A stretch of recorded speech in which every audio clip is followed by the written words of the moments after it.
Well, we're at the allotment today, and still a tad bit chilly, and it shouldn't be. It's not as warm as it should be, and it's reflected in how things are growing, unfortunately. But as you say to me, Susan, this is what growing veggie is all about. You have to cope with what's given to you. You can't do anything else. Okay, so what are we doing now? Today we're going to start here. These are Swedes we sown a while ago.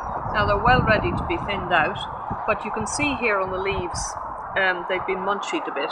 Now that's because they're part of the brassica family, so the dear little pigeons came down and thought, oh nice, I like these. Yeah. And munchied the leaves.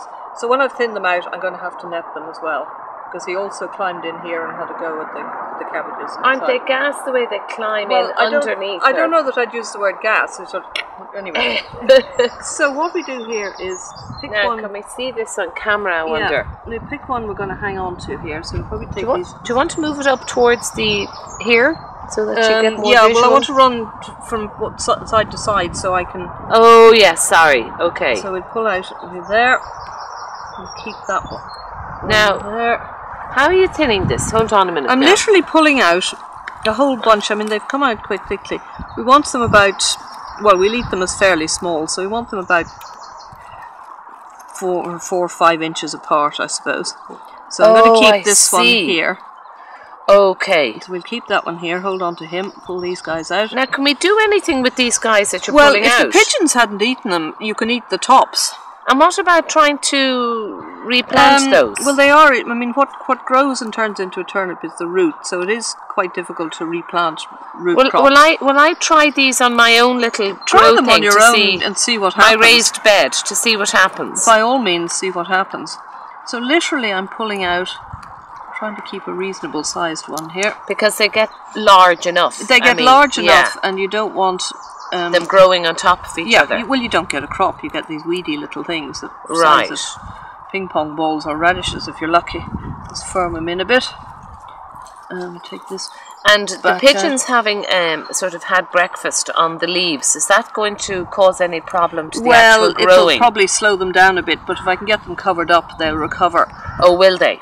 Okay. Well, that's the plan anyway. And of course we don't like to use any sprays here. Well, you can't, there's nothing really you can spray for pigeons. I mean, it's just a matter of trying to keep them off. And what about our organic spray, which I've used on my roses at home? And I know the garlic thing. Our garlic, which we have filmed for Garden I haven't asked the pigeons if they're into garlic or not, so I don't know. It'd be interesting though, wouldn't it? Just to see, but then we take the chance of sacrificing our turnips or our Swedes. Yeah, okay. As an experiment. Stick to what you know. So these haven't grown so well this end for some reason, but we'll... Now you have talked about wind and stuff. Would that affect them here? It's been very cold and windy and also very dry.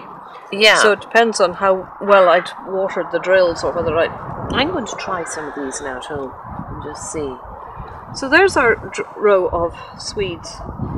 How big do the Swedes get? I mean, you don't want them too big, do you? I mean, I suppose we'll eat them around that sort of when they're nice and small. Okay. We could do a later row and let them grow on a bit, so if you got... And the Swede is like the parsnip, is it? No, turnip? It's turnip. It's turnip, what you normally grow in a supermarket. Yeah. Oh, sorry, buy in a supermarket. The purple turnip. Yeah. Very traditional. Vegetable. Mm-hmm. Yeah.